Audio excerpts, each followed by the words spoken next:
এই এসপি কেইটা একদম হাৰামী হাৰামী নহ'লে এই জুবিনদাৰ প্ৰেমিক কেনেকৈ মাৰে ধাপাককৈ। বাকীতো পুলিচ বহুত আছিল, সি কেনেকৈ মাৰে, সি কিমান টকা খাল। আকৌ এতিয়া মুখ্যমন্ত্ৰী কৈ আছে যে বুধবাৰে আৰক্ষী ভাল সিদ্ধান্ত লৈছে। এইটো সিদ্ধান্ত কয় জুবিনদাৰ প্ৰেমিকক মাৰাটো সিদ্ধান্ত কয় জানো?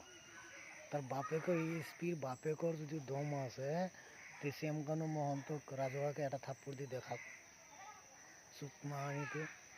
চুটমাহানীটোক চাকৰি কোনে দিছে? চুটমাহানীটো মদাৰু, এই মদাৰু চুটমাহানীক চাকৰি কোনে দিছে?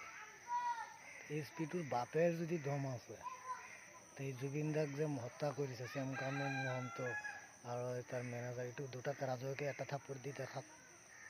চহৰৰ বাচ্চা আম পাব্লিকক মাৰি আছে, জুবিনদাৰ প্ৰেমিকহঁতক মাৰি আছে।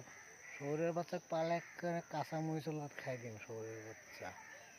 চহৰৰ বাচ্চাও টকা খাইছে বেলেগৰ পৰা, মই গম পালোঁ আৰু ৰাইজ গম পালোঁ, সিও টকা খাল।